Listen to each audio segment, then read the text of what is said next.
Bismillahirrahmanirrahim. Assalamualaikum warahmatullahi wabarakatuh.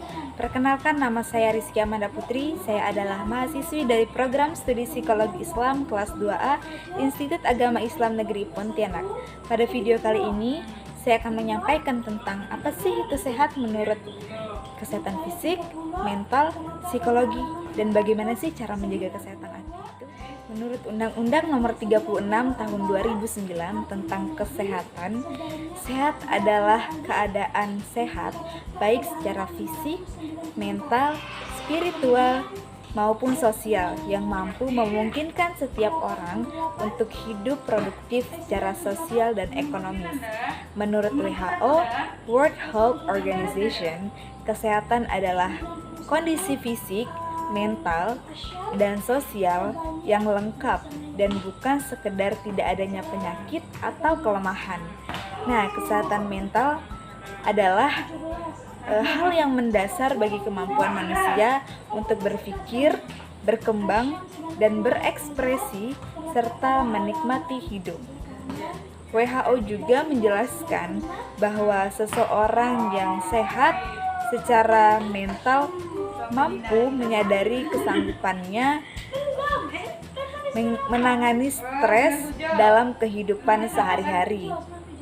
Nah, bekerja secara produktif serta dapat berkontribusi untuk sekitarnya.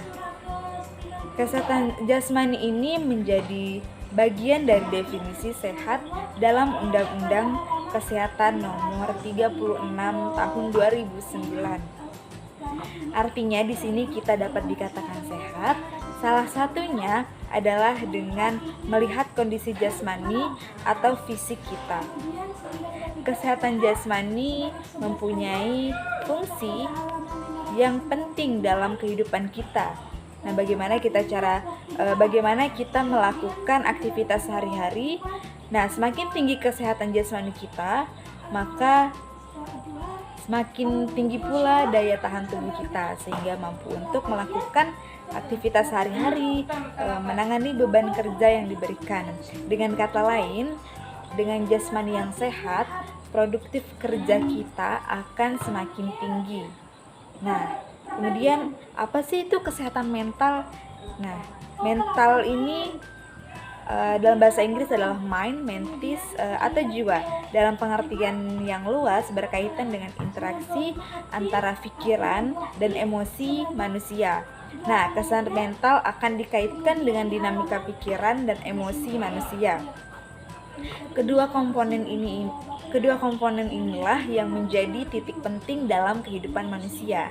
Nah, inti dari suatu kesehatan mental adalah sistem kendali diri yang bagus. Itu sebabnya salah satu cara untuk mendapatkan kendali diri yang baik adalah dengan cara memelihara kesehatan otak atau healthy brain, lebih dari sekedar kenormalan otak atau normal brain. Nah, dengan mempertimbangkan sifat neurotiplastisitas otak, di mana otak dan lingkungan bisa saling mempengaruhi. Maka kesehatan otak ini dapat dibangun melalui kesehatan jasmani, mental, sosial, dan spiritual. Nah, otak ini merupakan salah satu komponen tubuh yang penting yang harus diberikan perhatian yang serius. Disinilah letak peranan kesehatan jasmani, seperti makan, berolahraga, dan relaksasi harus mendapatkan perhatian lebih, termasuk juga untuk kemampuan bagaimana kita mengelola stres dan kendali diri kita. Nah, kendali diri kita ini harus berubah dari sekedar reaktif menjadi keterampilan aktif atau skill. Nah, keduanya ini harus kita latih sedemikian rupa sehingga seseorang ini memiliki kemampuan utama dalam membangun kesehatan mental dan kesehatan spiritualnya. Pada gilirannya, dua keterampilan utama ini akan berkontribusi dalam pembentukan karakter dan integritas diri sebagai ASN. Nah, Semua orang pasti pernah mengalami suasana hati yang melau, sedih, dan tidak bersemangat. Nah, pada umumnya, mood yang melo ini atau sedih ini bisa dikendalikan menjadi membaik kembali. Namun jika suasana hati yang melo ini semakin hari semakin memburuk selama lebih dari 2 minggu, dan kita terus menerus merasakan sedih yang sangat mendalam sepanjang waktu, atau kehilangan minat, seperti kehilangan semangat hidup. Nah, sebagian besar aktivitas yang biasa dilakukan ini tidak seperti apa yang kita lakukan sebelumnya gitu. Jadi kemungkinan besar kita tuh mengalami depresi. Jadi pikiran dan emosi dapat memengaruhi kesehatan. Nah, emosi yang bebas ini dan bisa diekspresikan secara alami akan mempengaruhi kesehatan kita. Namun emosi yang tertekan, terutama perasaan takut atau negatif, dapat menguras energi mental sehingga berdampak negatif pada tubuh kita dan menyebabkan masalah kesehatan yang tidak membaik di tubuh kita. Nah, oleh karena itu penting sekali untuk kita mengenali pikiran dan emosi dan menyadari pengaruhnya terhadap tubuh kita sendiri, yaitu kesehatan fisik kita, kesehatan fisik, perilaku, dan relaksasi. Nah, sikap negatif, perasaan tidak berdaya, dan putus asa ini dapat menciptakan stres yang kronis yang dapat mengganggu keseimbangan hormon tubuh dan dapat menguras bahan kimia otak yang dibutuhkan untuk sensasi bahagia kita dan merusak sistem kekebalan tubuh. Saya akan memberikan tips bagaimana caranya menjaga kesehatan hati agar kita tetap fresh. Nah, yang pertama yaitu luangkan waktu untuk melakukan hal-hal yang kita sukai atau mencoba sesuatu yang baru. Nah, kemudian yang kedua yaitu kita terhubung dengan orang yang suportif dan lakukan aktivitas yang menyenangkan seperti sekedar mengopi, bersantai bersama keluarga, dan lain sebagainya. Kemudian yang ketiga yaitu luangkan waktu untuk menikmati hal-hal yang sederhana yang membuatmu nyaman. Sederhana, jalan-jalan di taman misalnya, atau jalan-jalan bersama keluarga, atau hanya sekedar menonton film atau mendengarkan musik.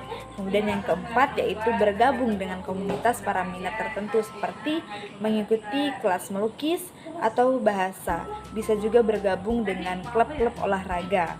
Nah, kemudian yang kelima yaitu berkontribusi pada komunitas seperti menjadi sukarelawan yang bertujuan untuk berbagi. Jadi dengan berbagi ini kita dapat merasa puas dengan diri kita karena kita sudah membantu orang lain. Kemudian yang keenam itu menjaga diri seperti melakukan pijat, berenang, atau relaksasi diri lainnya. Dan yang ketujuh yaitu tantang diri kita untuk melakukan sesuatu yang baru dan sesuatu yang ekstrim. Misalnya kita mendaki, naik gunung, kemudian kita bisa berkuda atau melakukan hal-hal yang ekstrim yang bisa menggugah kita agar tertantang. Kemudian saya akan bagikan bagaimana sih caranya menjaga tips kesehatan di masa pandemi ini. Yang pertama yaitu selalu mencuci tangan dengan sabun. Nah, ketika kita keluar atau selalu megang sesuatu, itu kita tidak tahu virus apa yang melekat di benda tersebut, ataupun ketika kita membawa motor ataupun di tempat umum lainnya. Nah, usahakan selalu mencuci tangan dengan sabun karena sabun itu dapat membunuh kuman. Kemudian yang kedua yaitu hindari menyentuh wajah, karena ketika kita memegang sesuatu barang, kemudian kita tidak sengaja untuk mengelap keringat ataupun memegang hidung, mengucap mata gitu. Jadi hindari kontak tangan itu menyentuh wajah gitu, karena lubang-lubang inilah tempat masuknya virus gitu. Jadi untuk masa pandemi ini hindarilah untuk sering menyentuh wajah gitu. Kemudian yang ketiga itu gunakan masker ketika berpergian atau ketika sedang berkerumun dengan orang banyak, ataupun misalnya sedang mengikuti acara dengan orang banyak. Jadi gunakan masker agar menghindari daerah wajah kita ini dari masuknya virus. Kemudian makanlah makanan yang bergizi. Hindari untuk sering memakan junk food, makanan cepat saji, karena itu kurang sehat. Misalkan kita makan sayur-sayuran, perbanyak makan makanan yang mengandung zat besi, protein, dan lain sebagainya. Kemudian olahraga yang teratur. Dengan olahraga ini dapat menyehatkan tubuh kita dan mengeluarkan dari keringat dan membuat tubuh kita juga tetap sehat. Kemudian perbanyaklah minum air putih agar tubuh kita tidak dehidrasi. Mungkin dapat itu yang saya sampaikan, kurang lebihnya mohon maaf. Terima kasih, semoga bermanfaat untuk kita semua, dan stay at home, tetap stay di rumah, jangan kemana-mana kecuali ada keperluan yang tertentu. Terima kasih. Wassalamualaikum warahmatullahi wabarakatuh.